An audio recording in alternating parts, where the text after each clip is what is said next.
Olá, meu irmão e minha irmã, seja muito bem-vindo, seja muito bem-vinda a mais uma Escola Bíblica Especial. Que a graça e a paz de Jesus esteja sobre a sua vida, sobre a sua família, agora que a gente está continuando mais um dos estudos no modo missão. E como a gente tem feito ao longo dessa série de estudos, nós lançamos uma enquete no nosso Instagram e muitas pessoas participaram. A gente agradece a sua participação.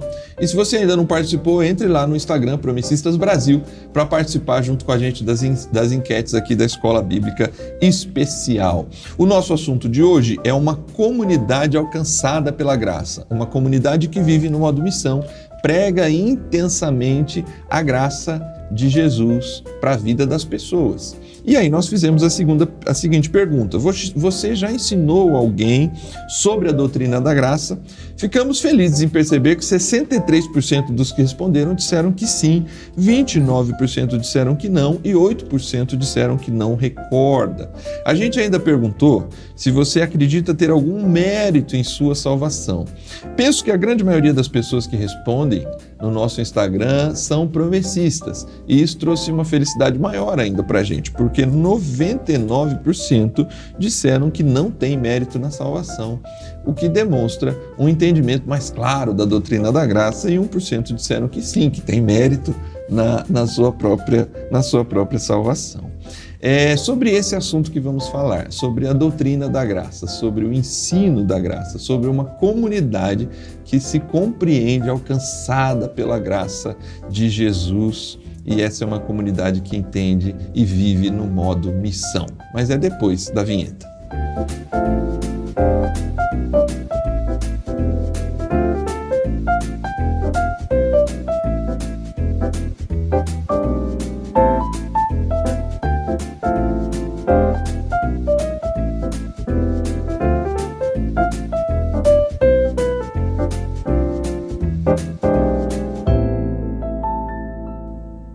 Muito bem, estamos de volta para conversarmos sobre a lição de número 8, uma comunidade alcançada pela graça. Como vimos, a pesquisa fala de 99% dos que responderam ali no Instagram que entendem que a salvação é um mérito da obra de Cristo Jesus para as nossas vidas. Essa compreensão deixa a gente numa postura de humildade, deixa a gente numa postura de compreensão que os pecadores, as pessoas que vivem ao redor de nós que ainda não conhecem a Cristo Jesus, também podem ser alcançados pelo mesmo amor, pela mesma graça e misericórdia que um dia também nos alcançou. Para conversar sobre isso, a gente tem aqui um convidado muito especial, que tem se tornado um convidado, na verdade não é mais um convidado, é uma pessoa da casa aqui, pastor Jeremias, que tem ajudado bastante a gente aqui nessa série de lições, inclusive em outras séries. É um privilégio recebê-lo, pastor Jeremias. Amém. Prazer ter você com a gente hoje aqui. Prazer muito grande, pastor Júnior, você que tem assistido a gente, você que tem dado feedback da nossa lição. Bom saber que você tem acompanhado a Escola Bíblica Especial. Prazer grande voltar aqui para falar desse assunto extremamente glorioso. Gratificante para nós saber que fomos alcançados por esta graça maravilhosa. Portanto, você que tem assistido, compartilhe com outras pessoas, especialmente esse assunto de hoje, deveras importante. É isso aí. Pastor Jeremias, antes da gente entrar nas questões, eu penso que algumas pessoas têm uma compreensão equivocada das Sagradas Escrituras, que o Antigo Testamento é um Deus raivoso, irado, nervoso, com o dedo apontado para castigar. Principalmente no mundo acadêmico, né? Às vezes a gente tem essa leitura daqueles que estudam a Bíblia como literatura. O Deus do Antigo Testamento é um e o Deus do Novo Testamento já é mais amoroso, é aquele que ensina o amor, né? Jesus, né? Então é como se Javé, o Deus do Antigo Testamento, fosse de um jeito duro, pesado, e o do Novo gracioso. Mas ajude aos nossos... Eu sei que quem está nos acompanhando, que ama a leitura das Sagradas Escrituras, com certeza a maioria não tem essa compreensão. Mas às vezes convivem com amigos, com pessoas que têm essa compreensão. Como a gente pode olhar para as Sagradas Escrituras e entender esse aspecto do amor e da graça de Deus, da própria justiça de Deus, como uma harmonia no Antigo e no Novo Testamento. Amém. Assunto gostoso. Eu mesmo já fui questionado a esse respeito. Alguém dizer para mim, Deus que eu creio não é o mesmo que você crê. Eu falei, como assim?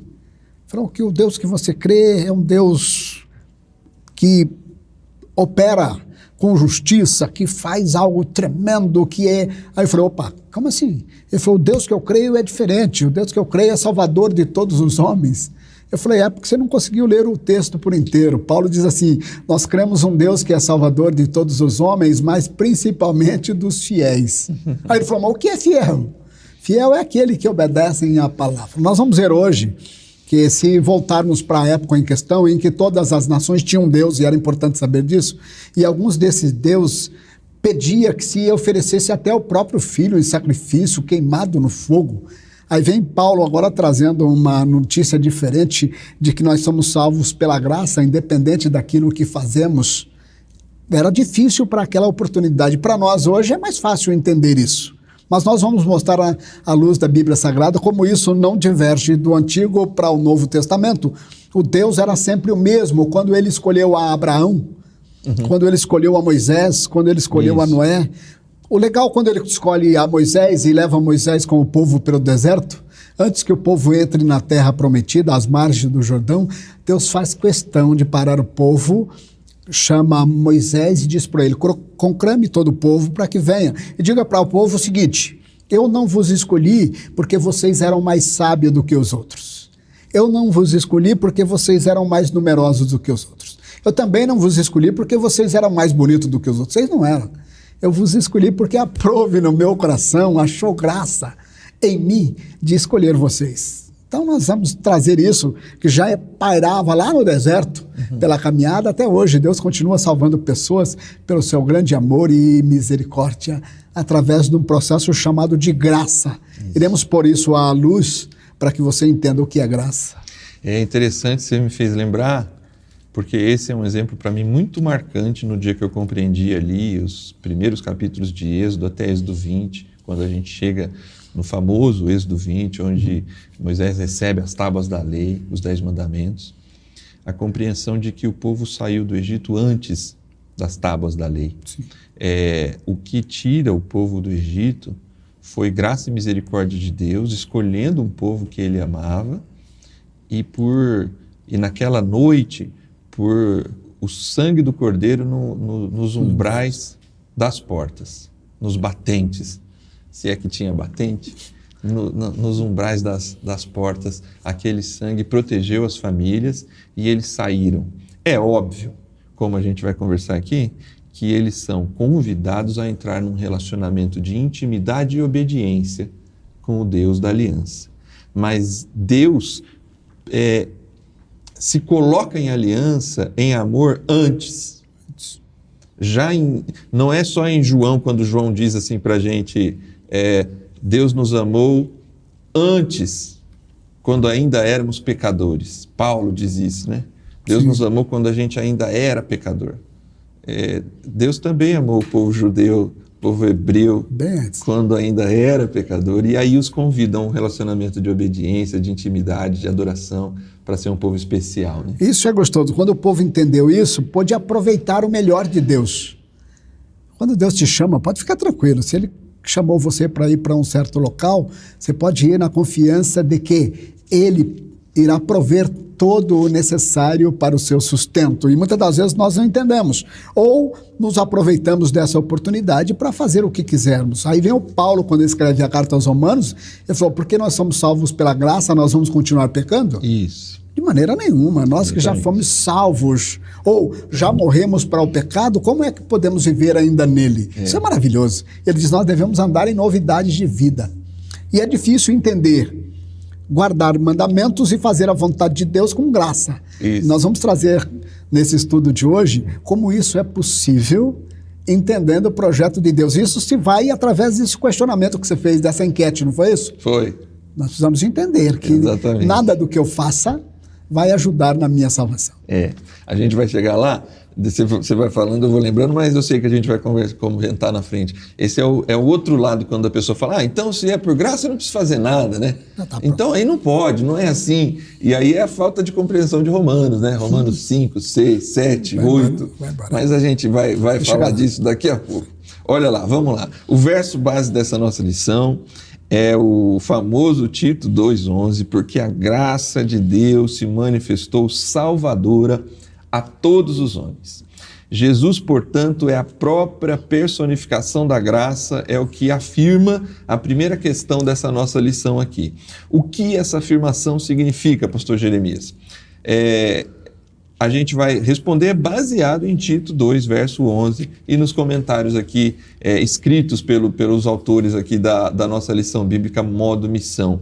Jesus é a personificação da graça. Explica isso para a gente, pastor. Amém.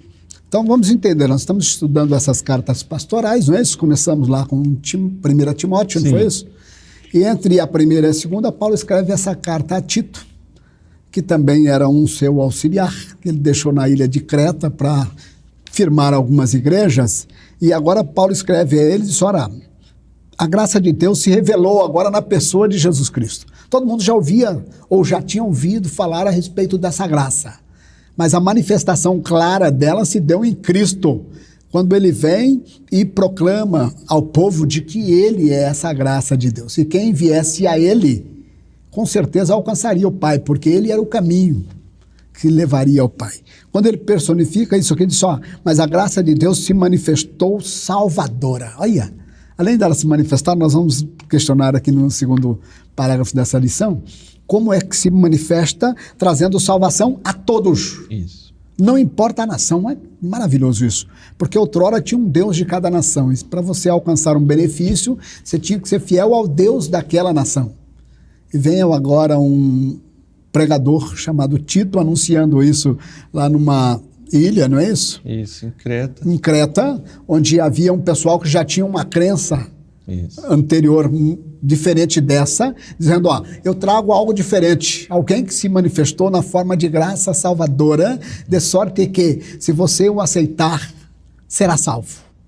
Quando Paulo escreve a carta aos Romanos, diz aqui, porque todo aquele que invocar o nome do Senhor vai ser salvo. Só isso. Não precisa fazer mais nada. Não é aquele que queimar o seu filho, não é aquele que fizer jejum de 200 dias, nada disso. Mas só que aí ele diz o seguinte, mas como vão ouvir aqueles que não creram? Ou desculpa, como vão crer aqueles que não ouviram? Mas como vão ouvir se não há quem pregue? Sim. Mas como vão pregar se não for enviado? Paulo deixa Tito para que esse pregue, pregando ele o pessoal possa ouvir, ouvindo eles possam crer, crendo eles possam invocar, invocando eles vão ser salvos. E é isso que nós vamos fazer. Jesus Cristo é, de fato, essa graça manifestada, porque o termo aqui, fazer manifestar, é se revelar com intensidade ao povo, de sorte que o povo pudesse ver. Isso. É por isso que algumas igrejas hoje têm o costume de, num determinado culto, te dar algo para que você leve, algo físico, para que você apalpe, porque algumas pessoas só creem quando eles conseguem ver de fato. Sim. E Jesus foi essa graça revelada, e quando alguns olharam para ele, perceberam que de fato o próprio Deus se revelando de maneira clara, entregando a si mesmo por outras pessoas, começaram a fazer uma análise da vida dele. Perceberam que ele estava sendo morto e entregue não era por seus pecados, era para a salvação de outras pessoas. É incrível perceber essa compreensão. Aí sim, talvez aí sim a gente poderia perceber que isso está mais claro a partir de Jesus e no Novo Testamento, porque Paulo é quem talvez vai melhor traduzir isso quando ele lá na carta aos Efésios vai dizer assim, eu vou explicar para vocês como eu compreendo o mistério revelado, que os profetas, não foi revelado aos profetas, mas foi revelado a nós, né? Ele fala esteve assim, oculto ao longo dos tempos. Esteve oculto ao longo dos tempos, mas agora revelado nos nossos dias. E Paulo, melhor do que ninguém, ele era um ferrenho legalista, defensor da lei. Aquele que matava, porque se você fugisse um tiozinho da lei, né? Um J, uma vírgula.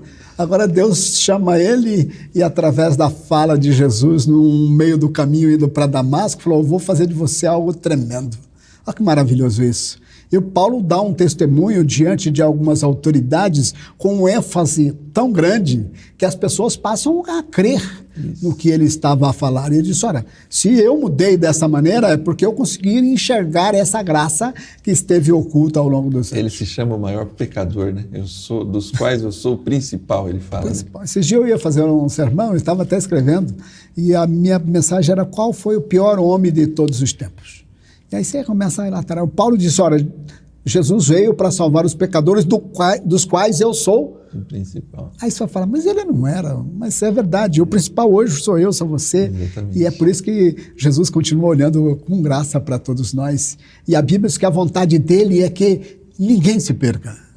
Mesmo você que está ouvindo agora aí, a vontade do Senhor Jesus é que você não se perca, é que você venha ao conhecimento dessa graça maravilhosa. E o dia que você entender essa graça, você vai fazer como um Martinho Lutero. Ele disse, não pode ser verdade se alguém leu a carta aos Romanos não ser salvo.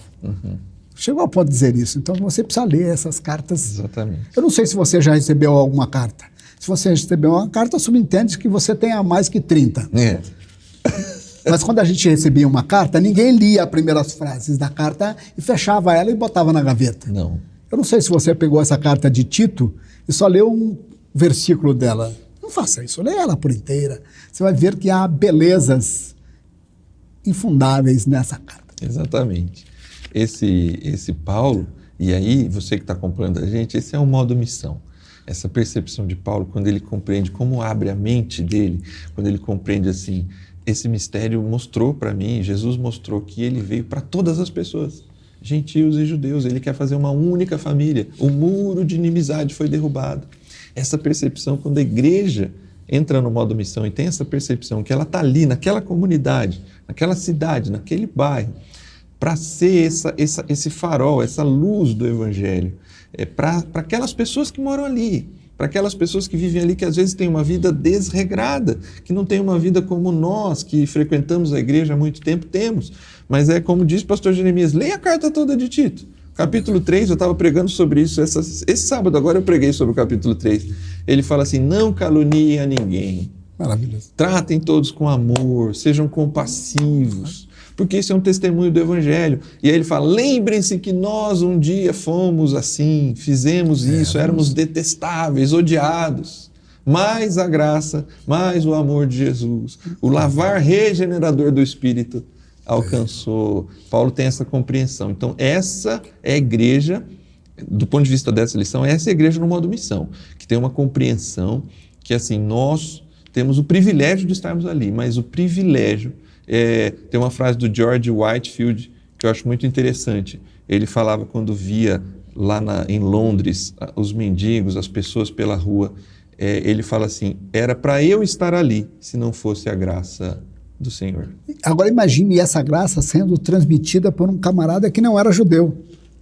Tito era grego. Sim, você vê, aí o valor se torna maior ainda. Porque senão você fala, não, ele está falando por causa da nação dele, descendente dele. Ele fala, não, estou falando porque a graça de Jesus Cristo se manifestou salvador a todos os homens. Quando ele fala todos aqui, isso abrange eu e você hoje aqui. Ele é abrangente. Muito bem, vamos dar o segundo passo agora, porque não termina no verso 11, vai para o verso 12, né? A gente tem que fazer a leitura equilibrada aqui. A graça não apenas nos salva do pecado, mas nos educa a viver no mundo. Quais os dois objetivos dessa instrução que a gente encontra ali em Tito 2:12? O texto diz assim, ela nos ensina a renunciar à impiedade e às paixões mundanas e a viver de maneira sensata, justa e piedosa nessa era presente. Pastor Jeremias, então, salvo pela graça, não precisa fazer mais nada. Um dos sermões que eu estava pregando esses dias era o seguinte, uma vez salvos para sempre? Com certeza não. Mas o apóstolo Paulo chegou falando, mas nós que já estamos salvos, quando ele dizia esse texto, ele diz, nós estamos salvos da ira do pecado. Dessa nós estamos salvos.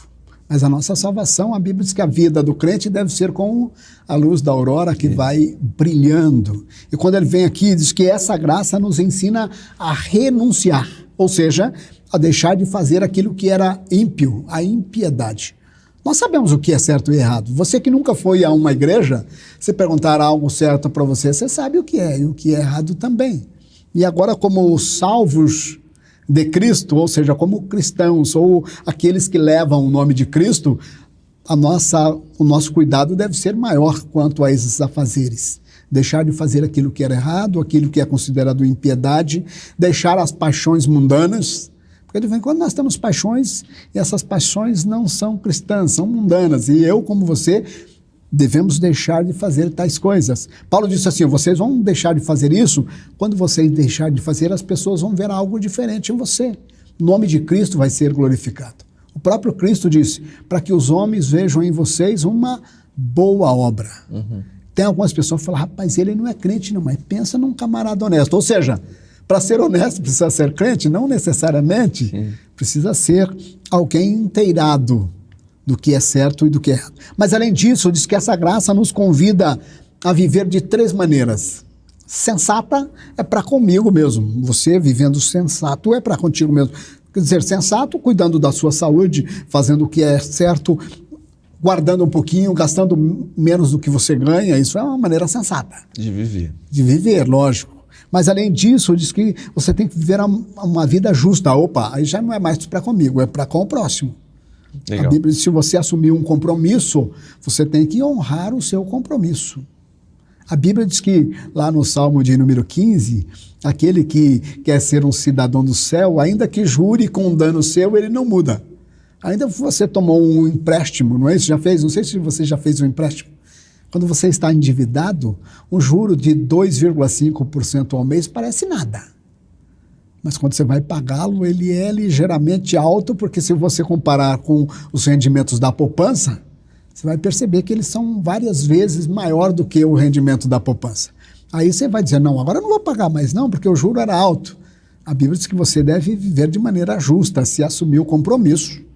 Você tem que honrar esses compromissos. E além disso, você tem que ter uma vida piedosa. Opa, a piedade aqui está falando a respeito com o Pai. Então, 3 maneiras, para comigo mesmo, para com o meu irmão e para com Deus. Muito bom. A Bíblia diz que tem algumas pessoas que têm um costume de votar algo para Deus. Fala, se Deus me abençoar dessa maneira, eu vou cumprir, vou fazer uma promessa. Eu não sei qual que é a sua promessa, o seu voto que você fez. O sábio Salomão diz que é melhor não votar do que votando não pagar. Deus não pediu nada em troca para você. Se você está feliz com Deus, se alegre na presença dele. Não necessariamente você precisa fazer esse voto. Agora, se você fez, você tem que cumprir esse seu voto, porque isso é compromisso para com Deus. Amém. Para que você está aí em casa acompanhando a gente, essa educação a palavra ali é um pedagogo. Ela vai... Hoje a gente vê o pedagogo do ponto de vista de um professor, né? Sim. Estou aqui diante de um professor, você que acompanha a Escola Bíblica Especial sabe, pastor Jeremias, além dos dons pastorais, também é um mestre. Mas o pedagogo, nessa cultura e nesse tempo, é aquele que anda do lado, pega a criança pela mão e a conduz pelo caminho, vai ensinar, obviamente, o ensino, vamos pensar assim, racional, mas vai conduzi-lo até que ele possa se guiar de forma madura. Opa, então, nesse sentido, para que você não tenha compreensão errada. Então hoje eu fechei alguém no trânsito, não estou salvo. Aí amanhã eu não fechei alguém no trânsito, estou salvo. Hoje eu tive uma pequena discussão com a minha esposa, não estou salvo. Se Jesus voltar hoje, eu não vou para o céu. Meu Deus.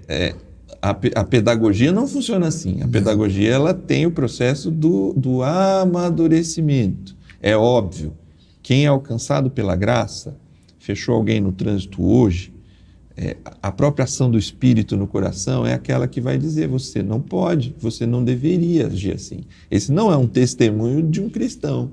E aí você vai sendo transformado pela graça, pelo agir do Espírito, pela palavra de Deus.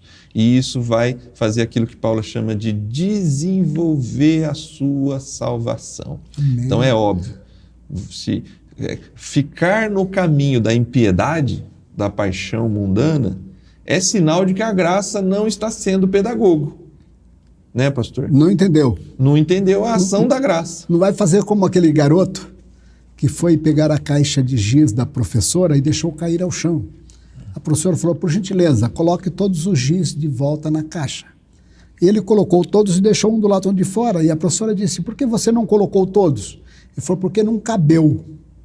A professora falou, tá bom, espera aqui. Pegou uma folha, uma caneta e disse para ele, você vai escrever 100 vezes o verbo caber no pretérito indicativo.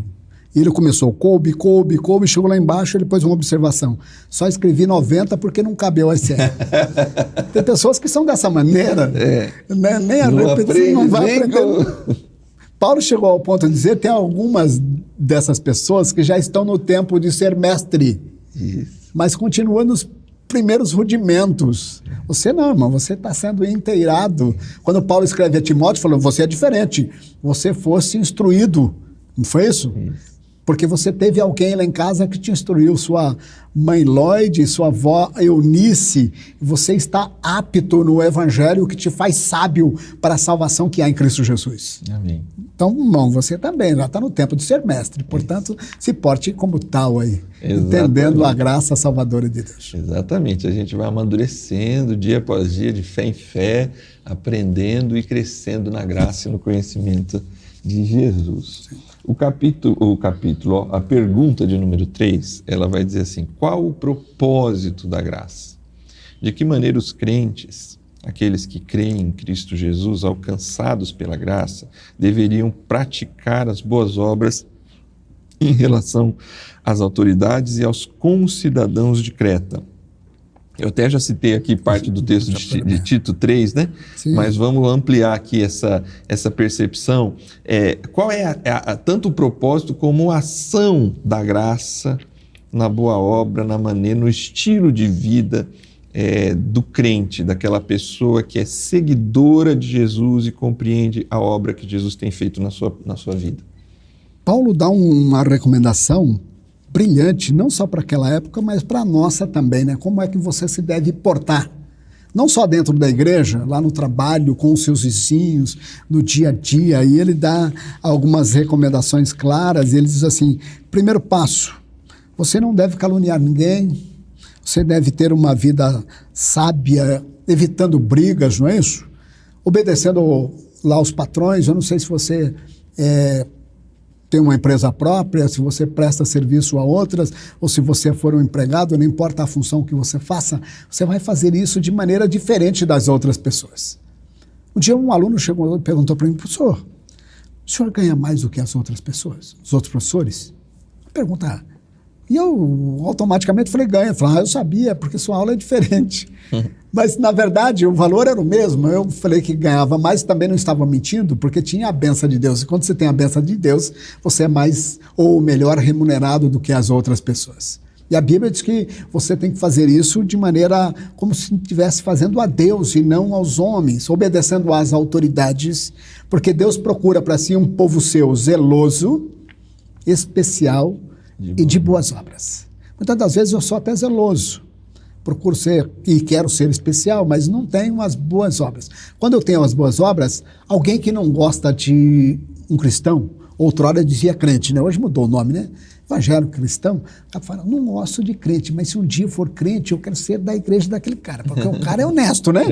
Gente boa, trata as pessoas de uma maneira salutar. Então, meu irmão, você que leva o nome do Senhor Jesus, lembre-se que você está cercado por uma grande nuvem de pessoas que a Bíblia chama de testemunha, mas em alguns casos vão te acusar se você portar de maneira diferente. Então, portanto, procure se apresentar como varão aprovado, que maneje bem a palavra da verdade.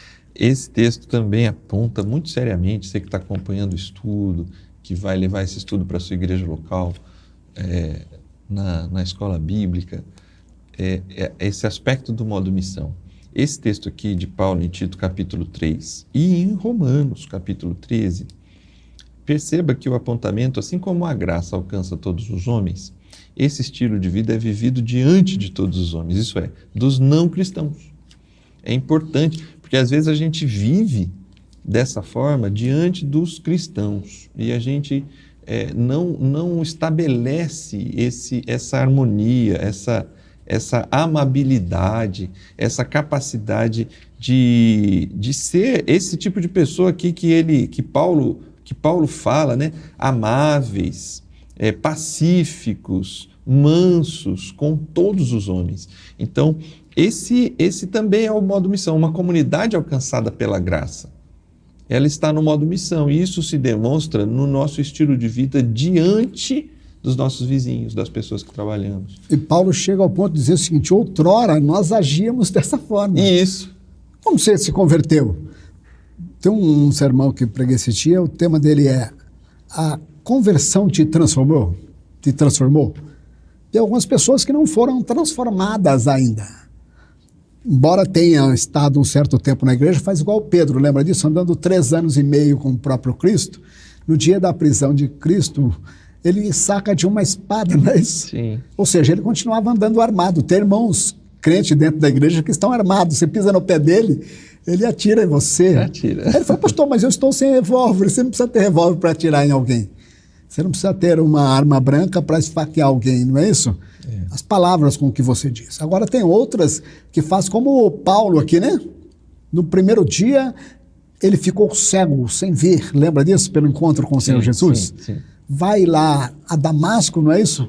O próprio Deus manda alguém orar por ele e diz que quando orou e o Ananias coloca a mão sobre a sua cabeça e falou: irmão Saulo, o Senhor que te apareceu no caminho foi quem me enviou, não é isso? Para que eu ore por você, para que você torne a ver e seja cheio do Espírito Santo. Olha que maravilha isso aqui.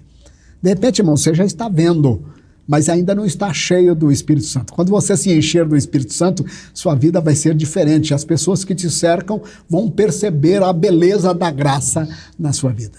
Aí, pastor, eu acho que esse é o fator importante, essa percepção do enchimento do Espírito e do propósito da graça, porque é um privilégio, como já falamos aqui algumas vezes, servir ao Senhor, conhecer ao Senhor, quando a gente é sensato, justo e piedoso. Achei muito interessante a sua análise dessas 3 palavras aqui, tem uma relação para conosco, para com o próximo e para com Deus. Isso é um privilégio.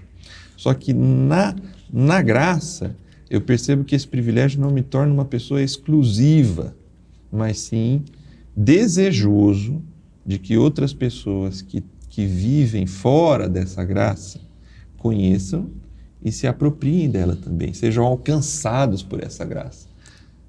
Porque senão a gente cometeria o erro que o povo de Israel por vezes cometeu, se sente especial, que nunca nada vai acontecer com eles porque eles são a menina dos olhos de Deus. E aí eles não conseguem ser nem sensatos, muito menos justos e piedosos, né? Os sacrifícios deles já não são mais aceitos, os profetas dizem: olha, o que vocês fazem já não chega mais ao céu faz tempo, as músicas de vocês, Deus não se agrada mais, porque eles se tornaram exclusivistas. E aí isso gera orgulho, e o orgulho gera hipocrisia.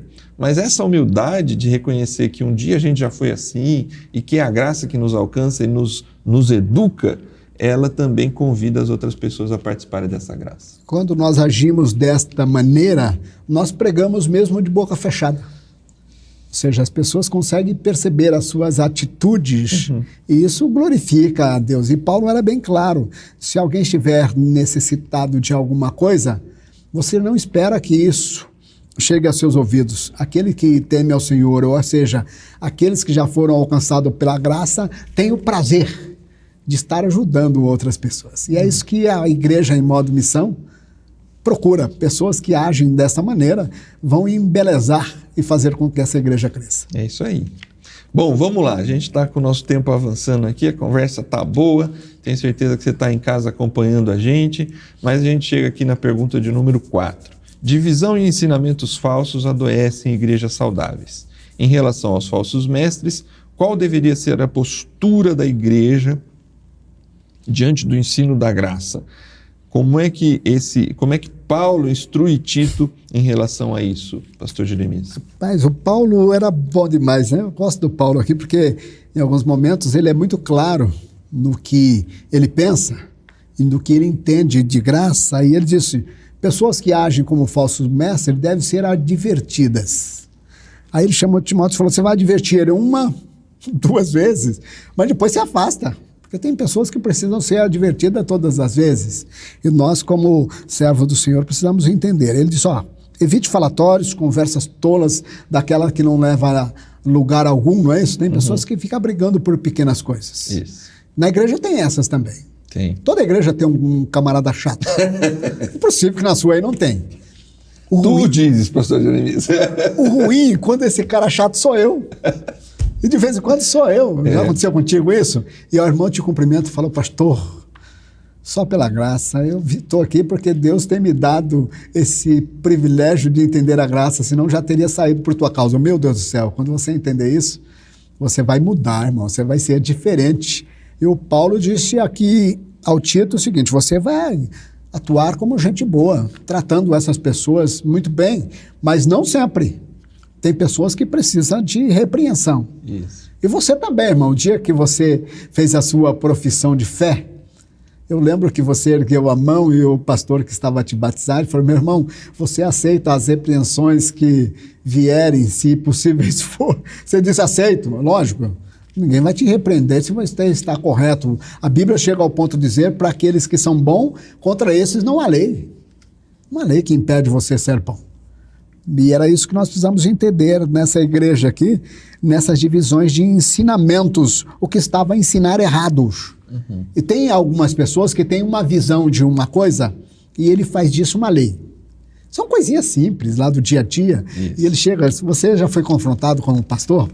Falou, pastor Júnior, eu não gosto de tal coisa que está acontecendo aqui na igreja. Irmão, mas você não gosta ou é pecado? Não, eu que não gosto. Então, meu gosto não está acima do que a Bíblia diz como certo ou errado. Tá certo, meu irmão? Então, você, de vez em quando, que tem uma afeição por um rito, por um ritual, por uma maneira com que o culto começava ou terminava, mude a sua atitude. Nós temos que ver o crescimento da igreja. Uma igreja em modo missão, percebe-se a afeição das pessoas que se achegam a elas. Isso. Quando essas pessoas estão felizes, é porque conseguiram ver parte da graça de Deus nesse lugar. Muito bem, Paulo tem essa preocupação aqui no final do capítulo 3, né? Ele está tão defendendo a graça, essa vida de testemunho da graça de Deus e por meio de boas obras, né? Sempre a ideia de Êxodo 18, 19, 20 continua aqui no Novo Testamento, né? A gente é alcançado pela graça e é chamado para uma vida de intimidade, de obediência, de viver aliança. Paulo chegou ao ponto de dizer que amor e verdade caminham juntos. Isso. Você vai amar, mas ao mesmo tempo você não vai deixar de falar a verdade. Pastor, então o senhor está querendo dizer que mandamentos não valem mais nada? Eu tenho certeza que você está esperando eu tocar nisso. Outro dia o irmão falou, ficou bravo. Eu falei, irmão, vou ficar bravo, pastor. Irmão, se você está aguardando o mandamento para ser salvo, você está perdido.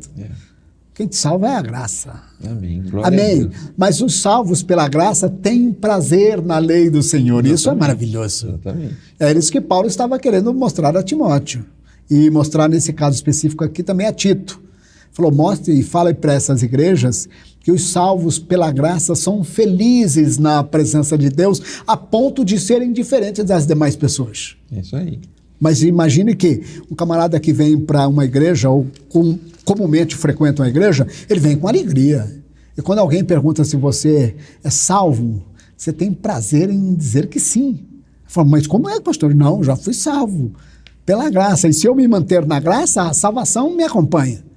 O que pode perder a salvação é a sua atitude. Isso. Tem pessoas preocupadas com a salvação de outras pessoas. Isso. Você não vai fazer isso. Eu estava num programa de rádio nosso aqui em Campinas. Logo após o nosso programa, tinha um programa da Faculdade Bethesda. E quem estava a fazer o pronunciamento desse dia era o pastor César Cavalcante. E ele tinha um programa dele e dizia, pergunta que o pastor responde. E eu saí do programa, acabei de apresentar o nosso, vinha ouvindo ele pelo caminho, e uma pessoa liga no programa e diz, pastor César, eu tenho uma pergunta. Ele falou, pode ser. Salomão foi salvo? Pensa no homem que ficou bravo. Ele falou, minha irmã, eu vou falar para a senhora uma coisa, eu tenho certeza de 2 salvações apenas. A primeira do ladrão na cruz.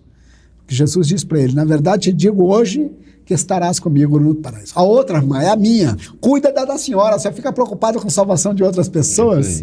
Você também, meu irmão, se preocupa com a sua. Se você entender isso, com certeza você entendeu os escritos dessa carta que nós estamos estudando. Porque a graça de Deus se mostrou salvadora a todos os homens. Inclusive a nós. E aí essa igreja em modo missão é convidada a evitar essas discussões desnecessárias, principalmente diante dessas pessoas que estão chegando, que elas é que não...